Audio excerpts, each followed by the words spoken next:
नमस्कार दोस्तों, मनोविज्ञान की लाइव क्लासेज में आपका स्वागत है। दोस्तों आज जो हम पढ़ने जा रहे हैं मनोविज्ञान में अधिगम के वक्र और अधिगम का पठार स्थानांतरण को कंप्लीट कर लिया है। अधिगम के सिद्धांत भी हम लोग पढ़ चुके हैं और बाकी होंगे वो भी पढ़ा देंगे आपको। अब जो आप पढ़ने जा रहे हो वो है अधिगम के वक्र और अधिगम का पठार। एक दो जो प्रश्न मैं आपको समझाने जा रहा हूँ उसको आप विशेषकर याद रखना कि पेपर में यदि प्रश्न आए आपसे तो थोड़ा सा धीरजता रखना। मान लो मैंने कोई प्रश्न आपको पढ़ाया हुआ और आप भी पढ़ के प्रश्न पेपर में गए हो और वो प्रश्न पेपर में नहीं आया हुआ है, पेपर में प्रश्न नहीं आया हुआ है, तो अपने को ऐसे प्रश्नों को कैसे करना है उन तरीका को भी आपको सीखना है। तो शुरू करते हैं अपन क्या बोलते हैं आज अधिगम का वक्र। देखो सबसे जो मुख्य बात है कि अधिगम का वक्र, ये जो अधिगम का वक्र होता है, अधिगम का वक्र होता है ये क्या होता है। यदि आपसे प्रश्न आ जाए कि अधिगम का वक्र क्या है, अधिगम का वक्र क्या है, तो आप लोग क्या करोगे। अधिगम का वक्र, अधिगम का वक्र किसको कहते हैं, जहां बच्चे की सीखने की स्थिति, बच्चे की सीखने की क्या स्थिति, बच्चा किस आधार पर सीख रहा है, बच्चे की सीखने की क्षमता, बच्चे की सीखने का प्रयास, बच्चे की सीखने की गति, बच्चे की सीखने की सीमा, बच्चे की सीखने की उन्नति, बच्चे की सीखने की अवनति, बच्चा कैसे सीख रहा है। ये चीज़ प्रश्न पेपर में आपसे आ जाए कि अधिगम की वक्र में से या वक्र को प्रभावित करने वाला निम्न में से कारक कौन सा नहीं है। देखो अधिगम का वक्र, अधिगम का वक्र कि बच्चा किस आधार पर सीख रहा है। देखो अब आप स्थिति, स्थिति का मतलब होता है सीखने की स्थिति, कि बच्चा जो सीख रहा है उसकी स्थिति में माइनस है या प्लस है, तो किस आधार पर सीख रहा है। कहने का मतलब ये कि बच्चा हो सकता है डेली एक प्रश्न पढ़ रहा हो, दो प्रश्न सीख रहा हो। क्षमता, क्षमता का मतलब होता है दोस्तों यदि बच्चा 10th क्लास में पढ़ रहा है, मान लो बच्चा किसमें पढ़ रहा है 10th क्लास में, और अब आप उसको IAS RAS का पढ़ा रहे हो, वो गलत है। बच्चा 10th का ही होना चाहिए, अर्थात बच्चा LKG क्लास का है तो उसको LKG ही क्लास का ही ज्ञान होना चाहिए। ये नहीं कि बच्चे को इतना पढ़ा दो आप कि इतनी उसकी क्षमता ही नहीं है। तो कहने का मतलब है कि वक्र के अंतर्गत बच्चे की स्थिति भी आती है, क्षमता भी आती है, बच्चा किस आधार पर प्रयास कर रहा है। जैसे आप लोग रीट की तैयारी में प्रयास कर रहे हो तो उसकी प्रयास भी क्या कहलाएगा, वक्र कहलाएगा। बच्चे की गति, गति का मतलब होता है स्पीड। जैसे आप रोज़ 1 घंटे पढ़ रहे हो, 2 घंटे पढ़ रहे हो, डेली के 10 प्रश्न पढ़ रहे हो, बच्चे 20 प्रश्न पढ़ रहे हो, वो गति है आपकी पढ़ने की। और सीमा का मतलब होता है कि आज हमको एक ही चैप्टर पढ़ना है या 2 चैप्टर पढ़ना है। सीमा मतलब इससे बाहर हमको नहीं जाना है, सिलेबस के अनुसार अपने को बाहर नहीं जाना है, या हमको 2 पार्ट से ज़्यादा नहीं पढ़ना है, 2 लेसन से ज़्यादा हमको नहीं पढ़ना है। उन्नति, उन्नति का मतलब होता है मित्रों आज जो हमने, मान लो मैंने आज आपकी 30 मिनट की क्लास ली, कितनी मिनट की क्लास थी, 30 मिनट की क्लास ली। हो सकता है कल हम 40 मिनट की क्लास भी ले लें, परसों 50 मिनट की क्लास ले लें, आने वाला समय 1 घंटे को भी अपने को क्रॉस कर जाएगा। तो ये बच्चे की क्या है, मिनट्स के अंतर्गत आता है। अब जैसे अपन बात कर रहे हैं क्या, अवनति। क्या दोस्तों अवनति में क्या होता है, जैसे मान लो हमने शुरू में 1 घंटे की अपने क्लास ले चुके हैं, 1 घंटे की अपन क्लास ले चुके हैं। हो सकता है कि आने वाले समय में 50 मिनट की क्लास रह जाए, 40 मिनट की रह जाए, 30 मिनट की क्लास रह जाए, तो वो कहलाती है अवनति। तो बच्चे का वक्र क्या कहेंगे, प्रश्न आ जाए कि जो बच्चे की सीखने का जो वक्र है, सीखने का वक्री कहेंगे इसको। चाहे अधिगम आ जाए, एक बात ध्यान रखना दोस्तों, लोग अधिगम पढ़ के जाते हैं और पेपर में क्या होता है सीखने का, शिक्षण का, अधिगम नहीं आता है। तो हो सकता है आपसे पेपर में अधिगम की जगह 2 शब्द और दे दो, उनको भी सीख के जाना। आप लोगों को अधिगम की जगह आपको सीखना क्या दे सकता है, एक तो सीखना, ये चीज़ अपने से आती है, और सीखना नहीं आता दोस्तों शिक्षण वक्र आ सकते हैं। क्या सकते हैं, सीखना और क्या दोस्तों शिक्षण वक्र आपसे पेपर में वहाँ पूछ सकता है। तो प्रश्न आ जाए आपसे कि अधिगम का वक्र प्रभावित करता है स्थिति, क्षमता, प्रयास, गति, सीमा, उन्नति और क्या अवनति, उपरोक्त सभी। अब मैं आपसे जो प्रश्न पूछने जा रहा हूँ वो आप लोगों को प्रश्न का जवाब देना है कि प्रारंभिक अवस्था में जो बच्चे की सीखने की स्थिति होती है, प्रारंभिक अवस्था में जो बच्चे की सीखने की, प्रारंभिक अवस्था में जो बच्चे की स्थिति होती है, बच्चे की सीखने की स्थिति होती है, वो कैसे होती है। ऑप्शन आएंगे आपको, मंद गति से तेज गति की ओर, मंद गति से क्या तेज गति की ओर, या तेज गति से मंद गति की ओर। बहुत अच्छे प्रश्न है ये आपसे, प्रश्न पेपर में कई बार आ भी जा चुका है कि प्रारंभिक अवस्था में, किसमें दोस्तों प्रारंभिक अवस्था में बच्चे की सीखने की स्थिति कैसी होगी, कि जब बच्चा प्रारंभिक अवस्था में सीखने लगेगा तो बच्चे की जो सीखने की स्थिति होगी वो कैसी होगी, मंद गति से तेज गति की ओर या तेज गति से मंद गति की ओर। क्या आंसर होगा? देखो, कोई छोटा बच्चा है, जब प्रारंभिक अवस्था में आप उसको सिखाते हो ना तो बच्चा बहुत जल्दी सीखता है, बहुत जल्दी सीखता है। और बच्चे को आप कुछ भी काम करने के लिए कहोगे, बच्चा बिल्कुल हैप्पी होके नहीं खुशीपूर्वक उस काम को करेगा। तो प्रारंभिक अवस्था में जो बच्चे की सीखने की स्थिति होगी वो कैसी होगी? कैसी होगी दोस्तों? तेज होगी। ध्यान रखना, कैसे होगी? तेज होगी। धीरे धीरे बच्चा जानने लग जाएगा कि हमको तो बेवकूफ़ बनाते हैं और हमको नहीं पढ़ना है। और बच्चे के बहुत जैसा बच्चा बड़ा होगा तो हो सकता है कुछ कारक उसको प्रभावित करेंगे। तो प्रारंभिक अवस्था में जो बच्चे की जो स्थिति होगी वो कैसी होगी? तीव्र होगी। क्या होगी? तीव्र होगी। याद रखना, प्रारंभिक अवस्था में बच्चे की जो सीखने की स्थिति होगी वो क्या होगी? तीव्र होगी। और अंतिम अवस्था में क्या? अंतिम अवस्था में जो बच्चे की सीखने की स्थिति होगी वो कैसी होगी? मंद होगी। तो प्रश्न आ जाए, सीखने की स्थिति होती है मंद गति से तेज गति की ओर या तेज गति से मंद गति की ओर। तो अपना क्या राइट आंसर जाएगा? तेज गति से मंद गति की ओर या तीव्र गति से मंद गति की ओर। एक बार और देख लेते हैं, अधिगम का वक्र। अधिगम का वक्र की परिभाषा, जब बच्चे की स्थिति, क्षमता, प्रयास, गति, सीमा, उन्नति और अवनति की बात करें वो बच्चे का क्या कहलाता है? वक्र कहलाता है। अच्छा, अधिगम नहीं आए तो सीखना या शिक्षण वक्र आ जाए। और शिक्षण वक्र मतलब प्रारंभिक अवस्था में जो बच्चे की सीखने की स्थिति होगी वो कैसी होगी? तीव्र होगी। और अंतिम अवस्था में बच्चे की सीखने की स्थिति कैसी होगी? मंद। अंतिम अवस्था का मतलब आप समझ रहे हो, जैसे जैसे बालक बड़ा होता जाएगा, प्रौढ़ अवस्था से युवा अवस्था में बालक आ जाएगा तो बच्चा ऑटोमेटिकली क्या है, उसकी सीखने की क्षमता क्या हो जाएगी? कम हो जाएगी। आज मेरे को भी कुछ सिखाने का प्रयास करे तो मैं पहले जैसा नहीं सीख सकता। जो मैंने अपने किशोर अवस्था के समय या 12, 13, 14 साल के समय जो मैंने कुछ सीखा हुआ है, तो आज यदि अपन बात करें उस चीज़ को, मैं उतना नहीं सीख सकता। तो यही स्थिति क्या है, आपके साथ भी होगी। तो प्रारंभिक अवस्था में बच्चे की क्या गति? तेज होगी। और अंतिम अवस्था में बच्चे की गति कैसी होगी? मंद होगी। सीखने की स्थिति बच्चे की तेज गति से क्या? मंद गति को। प्रश्न आ जाए, अधिगम है तेज गति से मंद गति की ओर। तेज नहीं आए तो मित्रों क्या आएगा? तीव्र गति से मंद गति की ओर। अपन अब जो बात करने जा रहे हैं, इस प्रश्न को आप लोग याद रखना। और बहुत सी जगह कन्फ्यूज भी है। अपन पढ़ने जा रहे हैं अब इसमें अधिगम का वक्र कितने प्रकार का होता है। इस चीज़ को आप लोग अच्छे से याद रखना कि अधिगम का वक्र। देखो, बहुत सी किताबों में 4 भी दे रखा है और बहुत सी किताबों में क्या है? 5 भी दे रखा है। पर लेकिन याद रखना दोस्तों, अधिगम का जो वक्र है वो 4 प्रकार का है। मैं आपको 5 भी बताऊंगा, पर लेकिन यदि पेपर में प्रश्न आ जाए तो अपने को पहले 4 ही करना है। यदि बाय द वे ऑप्शन में 4 नहीं आ रहा है तो अपने को फिर क्या करना है? 5 करना है। और एक चीज़ याद रखने के बाद बात ये भी है कि अधिगम के वक्र में लोग बहुत भ्रमित है। बहुत से लोगों के मैंने नोट्स भी देखे हुए, कॉपी भी देखी हुई है, उल्टा लिख रखा है। और हो सकता है कि आपने मेरे से भी पढ़ा हुआ है तो आप लोगों ने भी क्या बोलते हैं, उसको नोट करते समय उसको गलत लिख लिया है।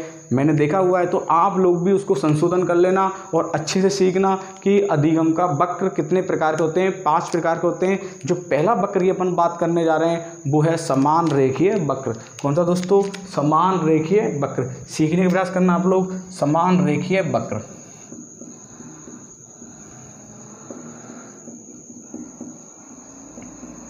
समान रेखीय वक्र, जब बच्चे की सीखने की स्थिति क्या? एक समान हो तो वो कहलाता है समान रेखीय वक्र। या जैसे ये अपन वक्र की बात करें तो बच्चे की सीखने की स्थिति बिल्कुल एक जैसी, देखो एक सीधी रेखा खींचेगी। चाहे आप इसको ऐसे भी कर सकते हो, इस तरीक़ा से भी कर सकते हो। समान रेखीय वक्र, जहाँ बच्चे की सीखने की स्थिति एक जैसी हो। कहने का मतलब यह है कि एक अभ्यर्थी रीट की तैयारी कर रहा है, शिक्षक भर्ती की तैयारी कर रहा है, वो नियमित 5 प्रश्न पढ़ता है।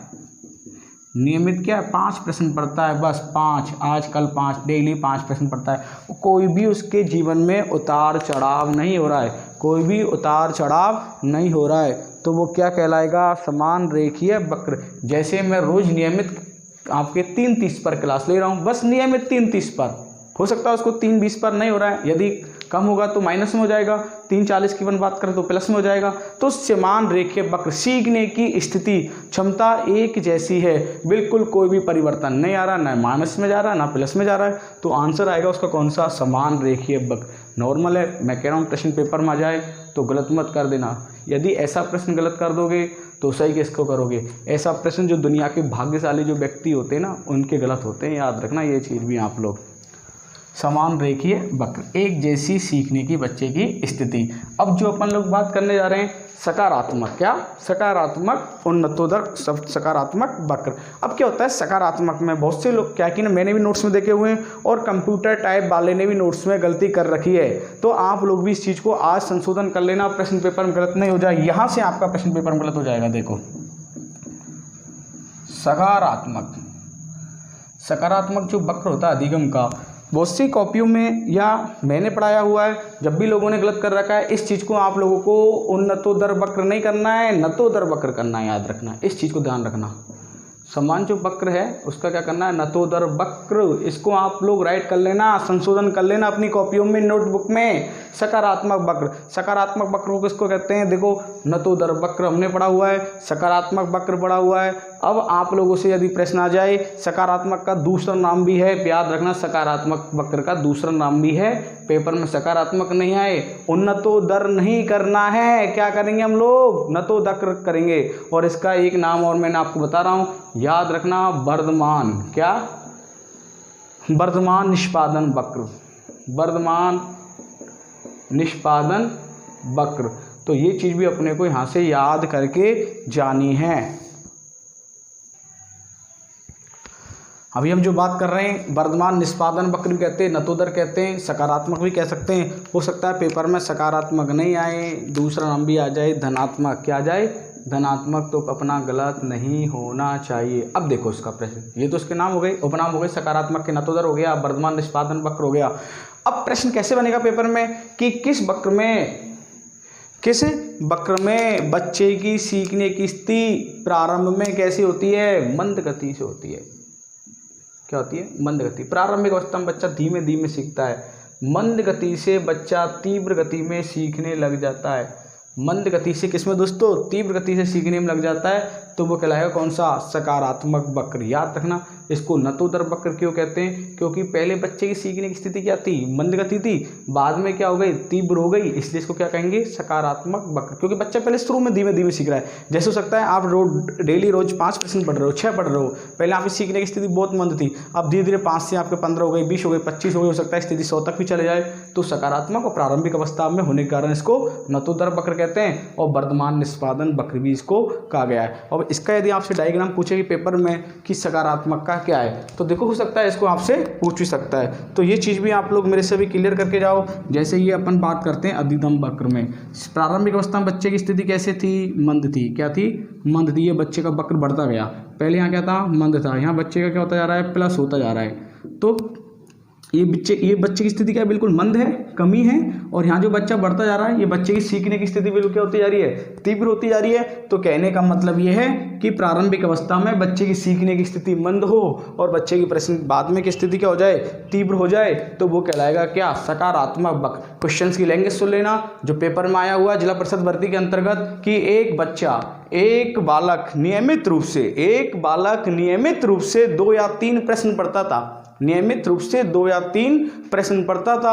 आने वाले समय में उन प्रश्नों की संख्या 2 या 3 से 20 या 30 हो गई, तो वो अधिगम का कौन सा वक्र कहलाएगा, सकारात्मक वक्र या नतोदर वक्र। और मैं आपको अब भी कह रहा हूँ पेपर में वहाँ आपको सकारात्मक नहीं मिलेगा, वहाँ आपको पेपर में मिलेगा क्या, नतोदर। एक बात याद रख लेना, पहले जो बच्चे की स्थिति क्या थी उसके नाम पर, पहले बच्चे की स्थिति क्या थी, मंद गति थी, नतोदर था, बाद में बच्चा प्लस होता गया तो क्या हो गया, सकारात्मक। अपने कॉपियों में भी इसको संशोधन कर लेना, गलत लिखा हुआ है लोगों के कॉपियों में। और अगला जो मैं आपको नेक्स्ट पढ़ाने जा रहा हूँ वो है कौन सा, नकारात्मक। कौन सा दोस्तों, नकारात्मक। बिल्कुल उल्टा हो जाएगा, यदि सकारात्मक आपको याद हो गया है तो मैं मानता हूँ आपको नकारात्मक भी आपको क्या याद हो जाएगा। देखो नकारात्मक वक्र, तीसरा हम लोग पढ़ रहे हैं नकारात्मक वक्र। नकारात्मक वक्र की बात करेंगे तो नकारात्मक को हम क्या, ऋणात्मक भी कह सकते हैं, क्या कह सकते हैं इसको, ऋणात्मक भी कह सकते हैं। अब इसको उन्नतोदर कहेंगे, नतोदर कहेंगे, उन्नतोदर वक्र कहेंगे। याद रखना इसको क्या कहेंगे हम, उन्नतोदर वक्र कहेंगे। क्या कहेंगे इसको, उन्नतोदर वक्र कहेंगे। इसकी बच्चे की क्या होती है, प्रारंभिक अवस्था में जो बच्चे की सीखने की स्थिति होती है, प्रारंभिक अवस्था में बच्चे की जो सीखने की स्थिति होती है, देखो उन्नतोदर का मतलब प्रारंभिक अवस्था में बच्चे की स्थिति कैसे थी, तीव्र थी, क्या थी, उल्टा करना है। पहले बच्चे की स्थिति क्या थी, तीव्र थी, धीरे धीरे बच्चे की स्थिति क्या हो गई, मंद हो गई, क्या हो गई, मंद हो गई। तो तीव्र से मंद गति की ओर, तीव्र से मंद गति की ओर कौन सा, नकारात्मक या ऋणात्मक, या कौन सा, उन्नतोदर वक्र। उन्नतोदर वक्र क्यों कहते हैं, क्योंकि प्रारंभिक अवस्था में बच्चे की स्थिति कैसी थी, इसकी तीव्र थी, बाद में कैसे हो गई, मंद हो गई। प्रश्न पूछे, एक रीट की भर्ती की तैयारी करने वाला अभ्यर्थी जिसकी प्रारंभिक अवस्था में सीखने की स्थिति तीव्र थी, अर्थात नियमित रूप से 5 या 6 घंटे पढ़ता था, अब वो व्यक्ति 2 या 3 घंटे पढ़ता है, तो जो बच्चे की सीखने की स्थिति होगी वो कौन सी कहलाएगी, नकारात्मक वक्र। इसका यदि अपन बात करें, इसका वक्र कैसे बनेगा, देखो उधर ये देखो, आप बच्चे की जो स्थिति है सीखने की, यहाँ बच्चे की सीखने की स्थिति कैसी थी, प्लस थी, अब बच्चे की स्थिति कैसे होती जा रही है, यहाँ पर बिल्कुल माइनस होती जा रही है। तो जो अधिगम की जो स्थिति बनेगी वो कैसे बनेगी, तीव्र गति से क्या, मंद गति की ओर ये पेपर में बनेगी। तो इस चीज़ को भी आपको याद करना है।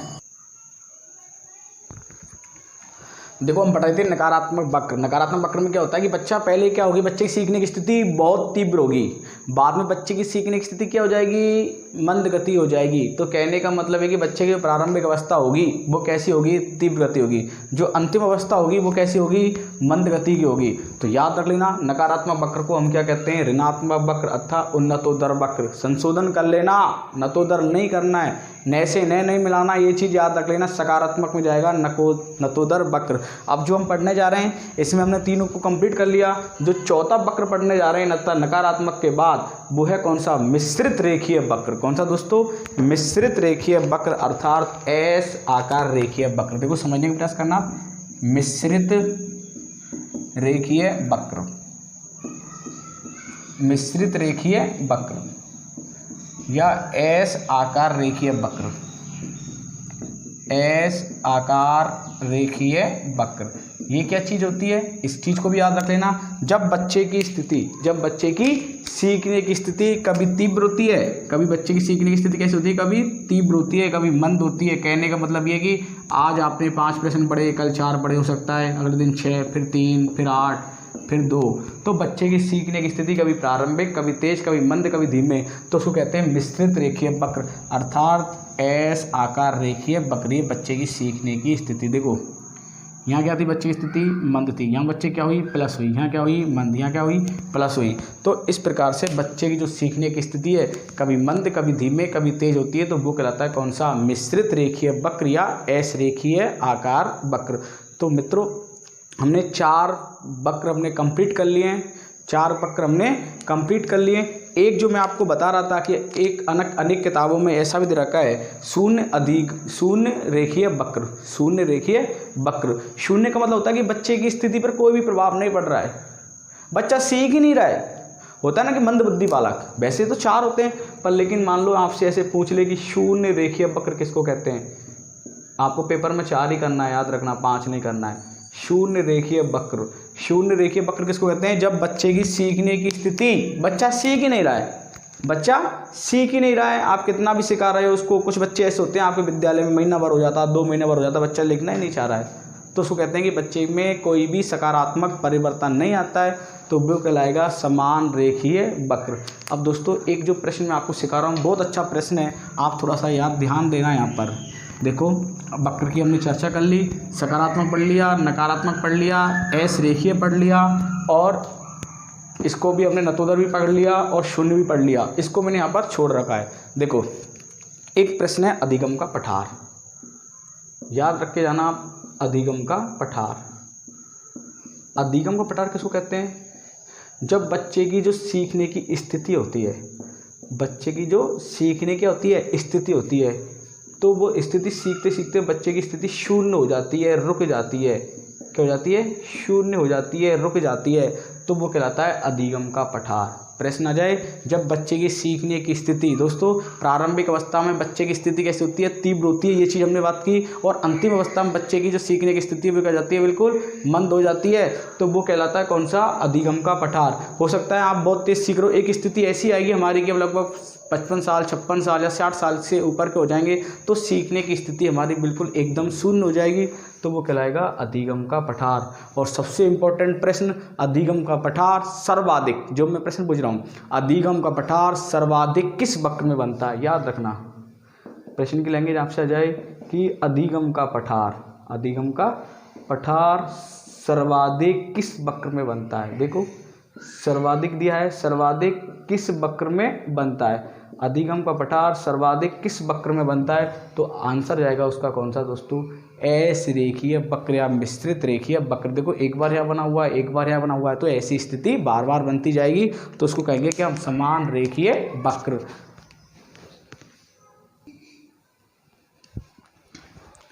दोस्तों अधिगम के वक्र और अधिगम का पठार बता दिया। अब एक छोटा सा एक सिद्धांत बचा हुआ है अपने अधिगम में, उसको भी इसके साथ क्लियर कर लेते हैं। वो रह गया था तो मेरे को याद आ गया है, प्रतिस्थापनता का सिद्धांत या समीपता का सिद्धांत। ज़्यादा बड़ा नहीं है, उसको भी आप क्लियर कर लो, हो सकता है प्रश्न आ जाए पेपर में, तो अपना प्रश्न पेपर में गलत नहीं होना चाहिए। देखो समझने का प्रयास करना।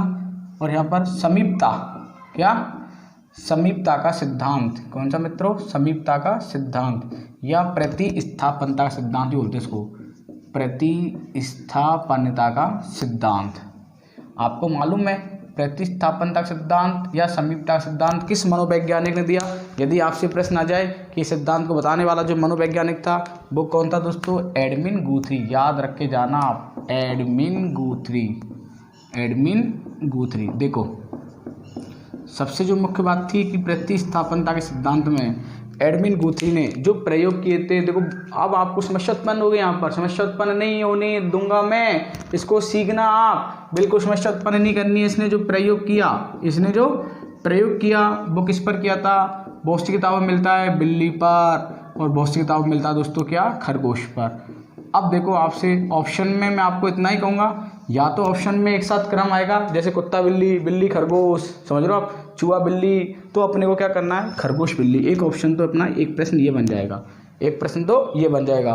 बाय द वे ऑप्शन में दोनों नहीं आएंगे, ये कन्फर्म मैं आपको कह रहा हूँ, क्योंकि बहुत सी किताबों में, ऑथेंटिक बुक में किसी में बिल्ली मिलता है, किसी में खरगोश मिलता है। अब मैं आपको क्या इस सिद्धांत को पूरा बताऊँगा कि इसने बिल्ली और खरगोश पर कैसे प्रयोग किया है, दोनों का ही इसमें मिलता है। देखो सबसे जो मुख्य बात थी सिद्धांत में, इस सिद्धांत का एक ही प्रश्न बहुत इंपॉर्टेंट है, और यही प्रश्न पेपर में आता है कि किस मनोवैज्ञानिक ने ये कहा है कि बालक को उद्दीपक, बालक का उद्दीपक और अनुक्रिया दोनों एक साथ घटित होनी चाहिए। ये चीज़ क्लियर है, बहुत इंपॉर्टेंट चीज़ है ये, याद रखना कि उद्दीपक और अनुक्रिया दोनों एक साथ मिलनी चाहिए, दोनों एक साथ घटित होनी चाहिए, ध्यान रखना। देखो आप लोगों ने थॉर्नडाइक का सिद्धांत पढ़ा, पहले उद्दीपक दिखा बिल्ली को, बाद में उसने क्या की, प्रतिक्रिया की। कुत्ते को भी ये क्या, रोटी का टुकड़ा दिखा, बाद में उसने क्या आना चालू की, लाराना चालू की। और स्किनर के सिद्धांत में क्या हुआ, पहले प्रतिक्रिया की, बाद में क्या मिला, उद्दीपक मिला। पर लेकिन एडमिन गुथरी जो कहता है कि उद्दीपक और अनुक्रिया दोनों एक साथ घटित होनी चाहिए। देखो दोस्तों कैसे, बारिश आई, बालक भीग रहा है, बारिश के ऑटोमेटिक बालक भीग रहा है, बारिश आई तो बालक भीगा, उद्दीपक और अनुक्रिया दोनों एक साथ हुई। बच्चे ने तुरंत, बारिश के आने पर बच्चे ने तुरंत ऊपर देखा आसमान की तरफ, तो उद्दीपक और अनुक्रिया। जैसे दोस्तों क्या बोलते हैं, शादी ब्याह में डीजे वगैरह बजता है, तुरंत बच्चे के ऑटोमेटिक पैर ऊपर नीचे थिरकने लगते हैं। तो उद्दीपक और अनुक्रिया दोनों एक साथ घटित होती है सिद्धांत में। और एक प्रश्न हो रहा है इसके अंतर्गत कि प्रसिद्ध मनोवैज्ञानिक एडमिन गुथरी ने ध्यान रखना, पुनर्बलन का खंडन किया है। किसका खंडन किया है, पुनर्बलन का। पुनर्बलन के स्थान पर प्रश्न आ जाए, पुनर्बलन के स्थान पर इसने किस शब्द का प्रयोग किया है, तो दोस्तों राइट आंसर जाएगा उसका क्या, समीपता। पुनर्बलन के स्थान पर इसने किसका प्रयोग किया है, समीपता का प्रयोग किया है। अब मैं आपको बिल्ली और खरगोश दोनों का इसके बारे में बता रहा हूँ। देखो पहले खरगोश का था, बिल्ली का, खरगोश का देख लो।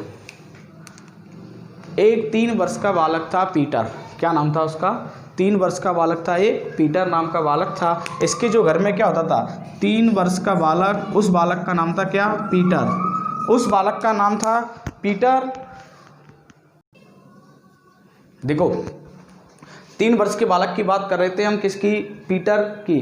पीटर के एक परिवार में उसके माता पिता ने उसको खाना परोसा, खाना खाने को उसको दिया, खाना खाने को दिया। खरगोश वाला बता रहा हूँ, कौन सा बता रहा हूँ आपको, खरगोश वाला बता रहा हूँ। 3 वर्ष का बालक था, कौन सा, पीटर। पीटर को भोजन दिया, भोजन बड़ा स्वादिष्ट था, भोजन बड़ा क्या, स्वादिष्ट था। जब भी भोजन बनता था रसोई में तो उसकी सुगंध हुआ करती थी।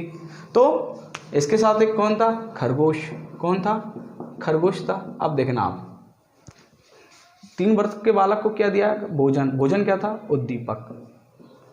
क्या दिया था? उद्दीपक। और उद्दीपक भोजन में एक दिन क्या हुआ, 3 वर्ष के बालक पीटर जब खाना खा रहा था तो अपने खाने में से क्या बोलते, खरगोश को भी खाना खिला दिया। खरगोश को भी खाना क्या है? खिला दिया। तो खरगोश को खाना क्या लगा? बड़ा स्वादिष्ट लगा। खाना क्या लगा? बड़ा स्वादिष्ट लगा। तो ये ऑटोमेटिक जब भी खाना खाता तो इसके समीप आ जाता। क्या जाता है? इसके समीप आ जाता, अर्थात समीपता। पुनर्बलन पर जोर नहीं दिया है। खरगोश कहीं पर भी होता, सिर्फ सुगंध को ही देखकर, सुगंध आई, खरगोश दौड़कर आ जाता रसोई में। किसके पास?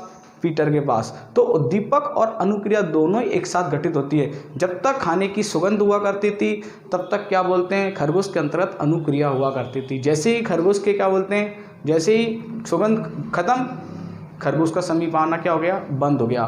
तो उद्दीपक और प्रतिक्रिया दोनों ही एक साथ घटित होना किसने बताया था?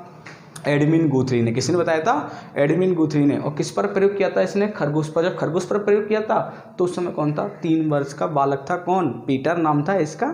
तो ये चीज़ भी आप लोग याद रख लेना। अब मैं आपको बिल्ली वाला बता रहा हूँ। कौन सा बता रहा हूँ? बिल्ली वाला। देखो आप, बिल्ली का क्या था? वैसे यदि प्रश्न दोनों में ही से कोई सा भी आ सकता है, ठीक है। बिल्ली के प्रयोग में क्या हुआ, ये जब ये एडमिन गुथरी जी थे तो उस समय ये क्या है, एक किसी बाहर हॉस्टल में अध्ययन कर रहे थे, रूम लेके नहीं, रेंट पर रहा करते थे।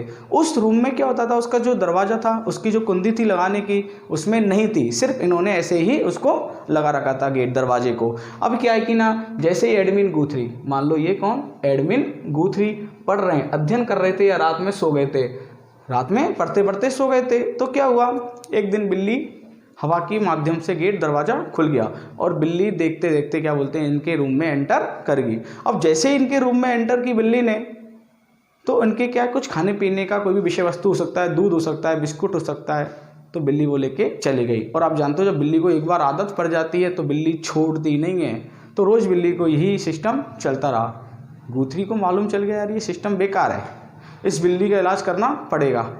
तो उसने क्या किया, जो दरवाज़ा था दरवाजे पर विद्युत लगा दी। दरवाजे पर क्या लगा दी, विद्युत लगा दी, करंट लगा दिया कि जैसे यदि बिल्ली आती है तो इस करंट से उस पर झटका लगेगा और बिल्ली थोड़ी अनुक्रिया करेगी या आना बंद कर देगी। तो एक दिन क्या हुआ, उसने अपने मित्रों से कह दिया कि आज आप कोई भी नहीं आएगा, आज कोई भी मेरे रूम में नहीं आएगा। तो उसने लगाने का सिस्टम नहीं था कुंडी का, तो फिर जैसे ही क्या बोलते हैं, खाने पीने की वस्तु तो थी कमरे के अंतर्गत, अब बिल्ली जैसे ही क्या बोलते हैं दरवाजे को टच करती है तो उसमें क्या, करंट था, विद्युत थी, और जैसे ही क्या बोलते हैं विद्युत से वो जिसको झटका लगता है तो बिल्ली क्या है, नृत्य करने लग जाती है, मतलब झटका उत्पन्न हो जाता है, पूरा शरीर उछल कुदल कूदने लग जाता है। तो कहने का मतलब ये कि उद्दीपक वो करंट हो गया, जैसे ही करंट लगता है तो बिल्ली क्या बोलते हैं, झटका आता है। तो उद्दीपक और अनुक्रिया दोनों ही क्या हो रही है, वहाँ पर एक साथ घटित हो रही है। तो प्रश्न आ जाए आपसे कि खरगोश और बिल्ली पर प्रयोग करने वाला जो मनोवैज्ञानिक था वो कौन था, एडमिन गुथरी। एडमिन गुथरी ने पुनर्बलन के आधार पर कौन सा शब्द दिया है, समीपता शब्द दिया है। समीपता, क्योंकि बिल्ली भी करंट के पास समीप आई तो उसके साथ क्या हुआ, अनुक्रिया हुई। और याद रखना दोस्तों, एक प्रश्न बहुत इंपॉर्टेंट बनना है कि इसने एक ही प्रयास पर बल दिया है। क्या दिया, एक ही प्रयास का परिणाम। इसने कहा कि जो सीखना होता है, क्या होता है, सीखना होता है। देखो बहुत इंपॉर्टेंट प्रश्न है एडमिन गुथरी के अनुसार, सीखना जो होता है एक ही प्रयास का परिणाम होता है, एक ही प्रयास का परिणाम होता है। ये कोटेशन याद रखे जाना आप, है ना, अच्छा कोटेशन है। सीखना होता है वो एक ही प्रयास का परिणाम होता है। देखो एक ही प्रयास का परिणाम। थॉर्नडाइक ने क्या किया, बच्चे पर अभ्यास करवाया। यहाँ पर इसने अभ्यास नहीं करवाया, सिर्फ एक ही प्रयास है। खरगोश क्या बोलते हैं, सुगंध से उसके पास आने लग गया। क्या आने लग गया, पास, सुगंध से पास आने लग गया। और एक ही प्रयास किया उसने करंट का, बस कि झटका लग गया किसके, बिल्ली के। तो एक ही प्रयास करवाना है। प्रश्न आ जाए किस मनोवैज्ञानिक ने ये कहा है कि बच्चे पर बार बार अभ्यास नहीं करवाना, सिर्फ ओनली एक ही प्रयास करवाना है। तो राइट आंसर आएगा उसका क्या, एडमिन गुथरी। दोस्तों एक ही प्रयास के कारण इस जो सिद्धांत का नाम पड़ा था, उस सिद्धांत का नाम क्या है पता है आपको, एकल प्रयास सिद्धांत। क्या नाम दोस्तों, एकल प्रयास सिद्धांत, याद रखना है ना, एकल प्रयास सिद्धांत। और दोस्तों एक चीज़ और थी, एडमिन गुथरी ने अपने सिद्धांत में एकल प्रयास सिद्धांत तो नाम दिया, साथ ही इसने बच्चे की बुरी आदत को दूर करने के लिए, बच्चे की बुरी आदत को दूर करने के लिए 3 सिद्धांत बताए थे। कितने सिद्धांत बताए थे, 3 सिद्धांत बताए थे। उनको भी अब हम लोग पढ़ लेते हैं कि एडमिन गुथरी ने बालक की बुरी आदत को दूर करने के लिए कितने नियम बताए थे? तो याद रख के जाना है 3 नियम। कितने नियम बताए थे? 3 नियम बताए थे। कौन से नियम थे ये? बुरी आदत को दूर करने वाले नियम, बुरी आदत को दूर करने वाले नियम। बुरी आदत को कॉपी में नोट करना आप लोग, बुरी आदत को दूर करने वाले 3 नियम। पहला नियम बताया था, याद रखना, जो पहला नियम था ये कौन सी आदत है? बुरी आदत। अच्छी आदत पर बल किस मनोवैज्ञानिक ने दिया? पावलोव ने। आदत पर बल किसने दिया? क्लार्क ने। और बुरी आदत को दूर करने के लिए 3 नियम किसने बताए थे? गुथरी ने। पहला जो नियम बताया था, वो नियम था कौन सा? सीमा विधि नियम। कौन सा? सीमा विधि। देखो क्या लैंग्वेज बनेगी पेपर में, सीमा विधि, है ना। या 3 प्रकार की विधि बताई थी, या 3 प्रकार के नियम बताए थे, जिसको हम कहते हैं, क्या बोलते हैं? देहली। क्या कहते हैं इसको? देहली नियम भी कहते हैं। मान लो सीमा विधि नहीं आए तो पेपर में एक आपको नाम और मिल सकता है इसका, क्या? देहली विधि या देहली नियम।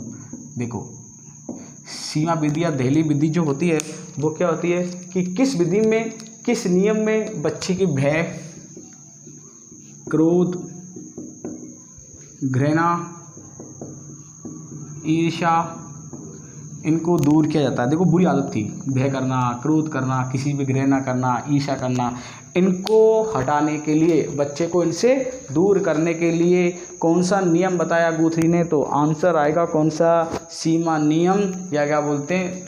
देहली विधि नियम। प्रश्न आ जाए भय, क्रोध, घृणा, यदि बच्चा भय करता है, क्रोध करता है, ईर्ष्या करता है, तो उसको दूर करने का जो उपाय बताया था उस नियम को क्या कहता था? सीमा विधि नियम। देखो ये नियम कैसे पढ़ा था? जब हम लोगों ने बिल्ली वाला पढ़ा था। वो बिल्ली क्या बोलते हैं, उसको रूम में आती थी, दूध वगैरह विषय वस्तु को जो भी थी खाने पीने की वस्तु को लेके नहीं वो निकल जाती थी, तो क्या आता था? घृणा उत्पन्न होती थी, बिल्ली आती थी। और मान लो डर की वजह से मान लो मालूम नहीं चला पहले दिन की बिल्ली आई है यार और कौन आया हुआ है, तो भय उत्पन्न हो गया। और मान लो उसकी खाने पीने की इतनी विषय वस्तु थी तो दोस्तों क्रोध उत्पन्न हो गया। तो कहने का मतलब है कि भय, क्रोध, ईर्ष्या, इनको दूर करने का जो सबसे अच्छी जो विधि बताई थी उसका क्या नाम था? सीमा विधि, या क्या? देहली विधि। अब जो अपन दूसरी पढ़ने जा रहे हैं वो है कौन सी? थकान विधि। क्या नाम है दोस्तों? थकान विधि। देखो उधर मैं आपको क्लियर कर दूंगा कैसे कैसे इसके नाम पढ़े। सीमा विधि तो बता ही दिया, अब जो दूसरी विधि पढ़ रहे हैं हम लोग वो है कौन सी? थकान विधि। देखो थकान विधि में क्या होता है? गुथरी कहता है कि यदि बालक कोई अवांछनीय व्यवहार करता है, अवांछनीय व्यवहार करता है, आप नहीं चाहते हो कि बच्चा ये व्यवहार करे, बार बार बच्चा मुंह में अंगूठा को ले, अंगूठे को चूसना, छोटा बच्चा तो उसकी आदत होती है कुछ, तो उस आदत को हटाने के लिए, उस बुरी आदत को हटाने के लिए कोई एक प्रकार की प्रतिक्रिया करना या उस पर बार बार कार्य करवाना या अनुक्रिया करवाना, अवांछनीय व्यवहार को हटाने के लिए, दूर करने के लिए कोई बार बार अनुक्रिया करवाना, तो वो कहलाता है कौन सी विधि? थकान विधि। जैसे दोस्तों बच्चा, एक छोटा बच्चा होता है, अंगूठे को बार बार चूस रहा है और आप चाहते हो कि बच्चा की आदत छूटे, अवांछनीय व्यवहार वाली आदत है, तो आप चाहते हो उस पर क्या बोलते हैं, उसको कॉपी में वर्क दे दो, अंगूठा उसका मुंह में जाए नहीं, अर्थात उस पर लगातार वर्क करवाओ, तो ऑटोमेटिक क्या उत्पन्न हो जाएगी? थकान उत्पन्न हो जाएगी। तो बच्चा उस चीज़ से क्या हो जाएगा? दूर हो जाएगा। तो कहने का मतलब यदि बच्चा अवांछनीय व्यवहार करता है, अवांछनीय व्यवहार करता है, आप चाहते नहीं कि बच्चा ये वर्क करे, तो उस पर बार बार कोई वर्क करवाओ, तो वो कहलाएगा कौन सा दोस्तों? थकान विधि।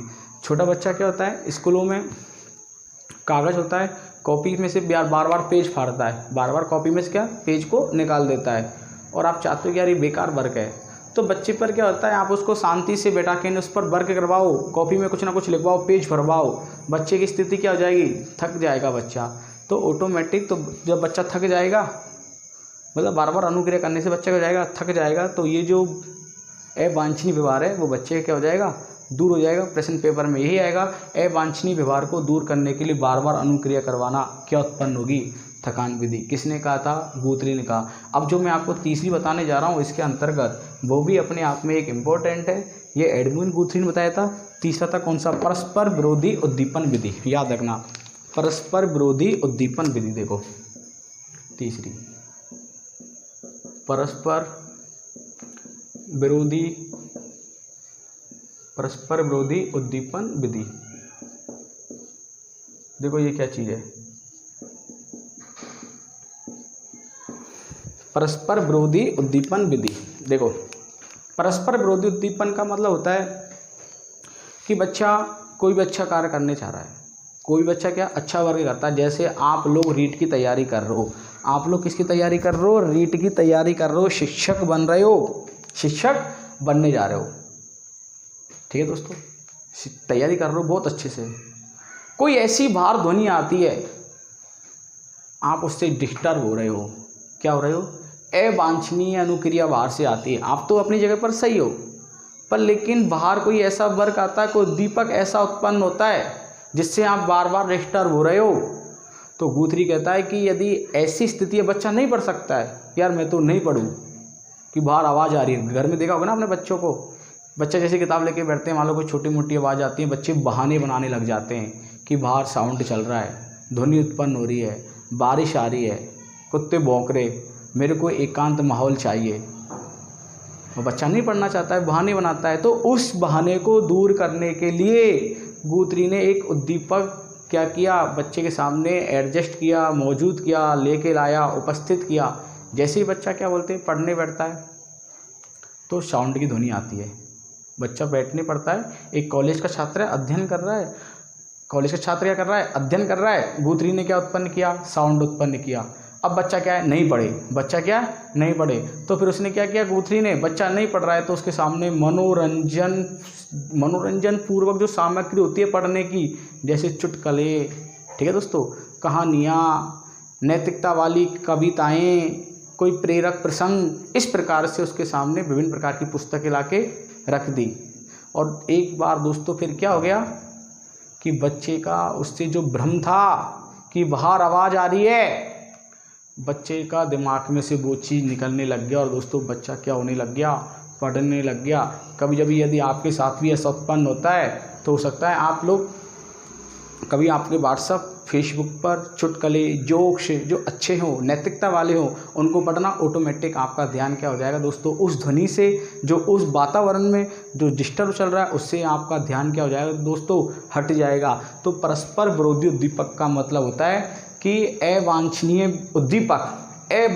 उद्दीपक यदि बालक को डिस्टर्ब करे, उसको भी, बच्चे को क्या बोलते हैं, उसको हटाना है, तो ऐसा उद्दीपक प्रस्तुत किया जाए कि उसको ऊपर बच्चे का ध्यान नहीं दिया जाए। वो कहलाता है कौन सा? परस्पर विरोधी उद्दीपन विधि। तो दोस्तों ये जो एडविन गुथरी के जो सिद्धांत के अंतर्गत मैंने आपको सीमा विधि में क्या होता है? भय को दूर करना, क्रोध को उत्पन्न दूर करना, ईर्ष्या को दूर करना, ये चीज़ भी मैंने आपको बता दी थी। और दोस्तों एक विधि और थी कौन सी? आपको बताया था मैंने, दूसरे नंबर का थकान विधि। यदि बच्चा बार बार कोई अवांछनीय व्यवहार करे तो आप ऐसा उस पर बार बार अनुक्रिया करवाओ उसी विषय वस्तु से, तो बच्चे क्या है कि थकान उत्पन्न हो जाए, तो उसको थकान विधि कहेंगे। और तीसरा क्या है कि यदि कोई चीज़ आपको डिस्टर्ब कर रही है, उस डिस्टर्ब के लिए आप कोई ऐसा वर्क तो करो ना, पढ़ो कुछ, तो उस वर्क से आप बिल्कुल आपका ध्यान नहीं हटेगा। तो दोस्तों ये एडविन गुथरी ने बताया था। ठीक है दोस्तों, आज की क्लास आपको अच्छी लगी है तो इस वीडियो को आप ज़्यादा से ज़्यादा लाइक कीजिए, शेयर कीजिए, और दोस्तों चैनल सब्सक्राइब नहीं किया है तो उसको सब्सक्राइब करें। Thank you.